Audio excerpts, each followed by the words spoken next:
Hello students, so in this video today we'll learn about the concept of relation and functions which you have already learned in class 11th, right?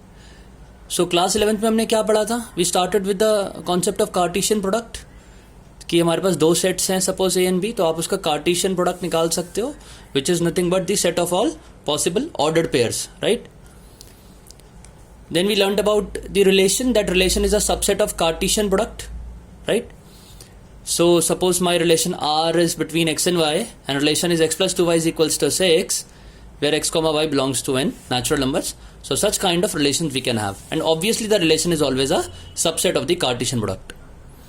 So हमने relation की domain, range और codomain जैसे parameters हमने 11th class में निकाले थे, and then we jumped on to the concept of functions afterwards, right? So function क्या होता है? Is a relation only.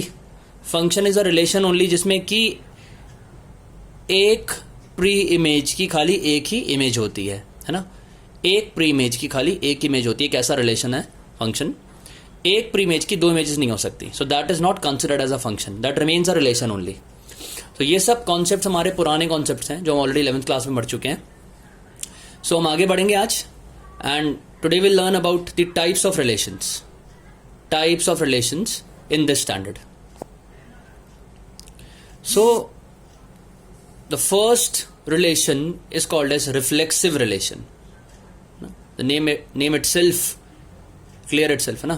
क्या है reflexive word? कहाँ से आता है? reflection word से आता है. So suppose if you are standing in front of the mirror, so you see yourself in the mirror, right? That is the reflection only. So the word reflexive is coming from the word reflection only है ना. So what is a reflexive relation?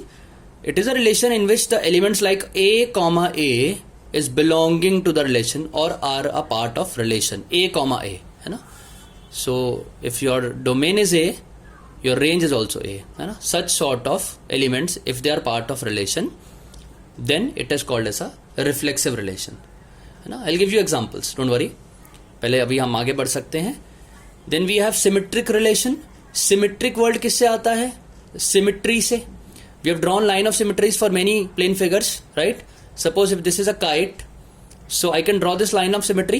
Line of symmetry क्या करती है? It divides the object into two parts such that they are mirror images of each other.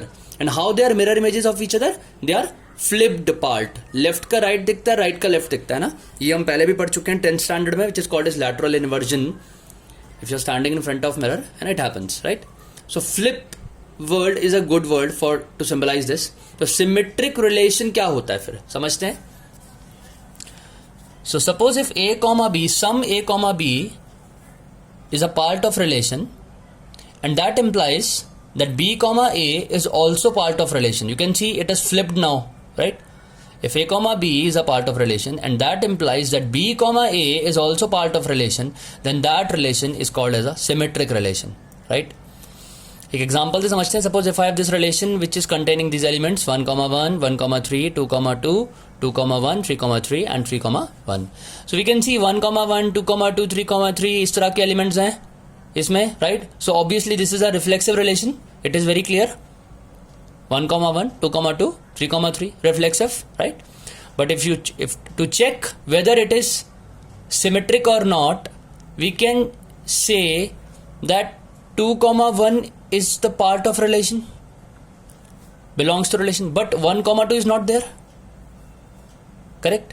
So its flip part, since it is not present in the relation, that's why it is not symmetric. So this is an example of the relation which is reflexive but is not symmetric, right? Third type of relation is called as transitive relation. Now the word transitive comes from the word transit. Transit कब बोलते हैं हम? Suppose if a person is going from some place A to some place B and in between them he stops at a place suppose at C, so that is basically a transit in between the two stations, correct? Transit है ना. So whenever the word transit appears, so we are always comparing at least three things, right? So what is then transitive relation? So if a comma b belongs to relation and b comma c also belongs to relation only, and that implies that A comma C belongs to relation. See the relation here. There are three things, A, B, C, and how they are associated. That A comma B is relation, part of relation.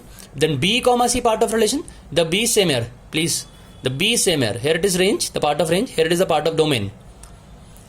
So if these two are the part of relation, and that implies somehow that A comma C is also part of relation, then that sort of relation is called as a transitive relation, right? Transitive relation. So is this a transitive relation? Can we check? You can see 1 comma 3, 3 comma 3. So 1 comma 3 is already there, correct? I'll compare only 3 and 3, na? Such type of elements. 2 comma 2, 2 comma 1. So 2 comma 1 is there already. 1 comma 3, 3 comma 1, 1 comma 1 is already there, right? 1 comma 1, 1 comma 3, 1 comma 3 is already there. So this is a transitive relation, of course, hai na?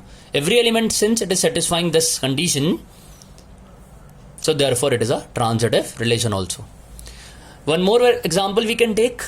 Suppose my relation R is between two lines L1 and L2, straight lines, and the relation is that L1 is parallel to L2.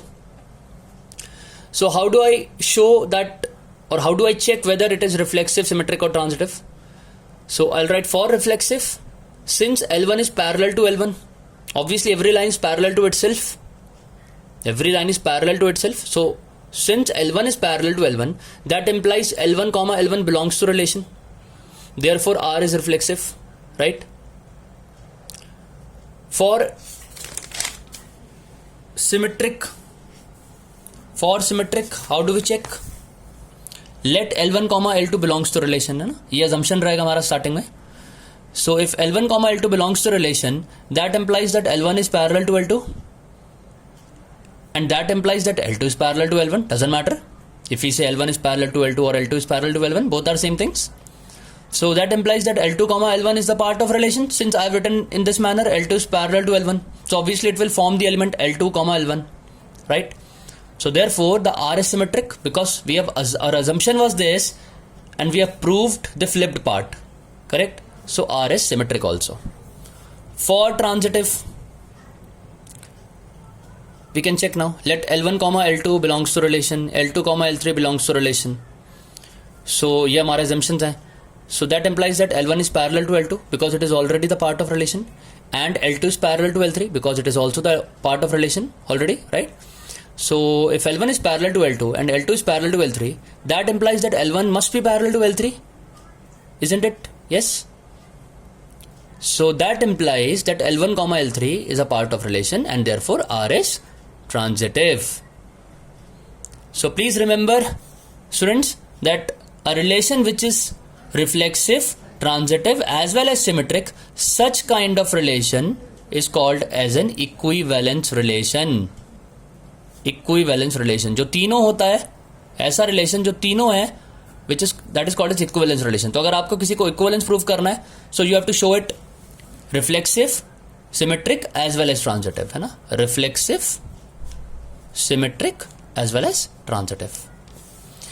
So I hope guys the concept is clear. You can try the examples of exercise 1.1 and also the questions of exercise 1.1, and for your doubts you can come to the online classes where we can clear our doubts, right? Okay, thank you everyone. Please complete your work and be happy.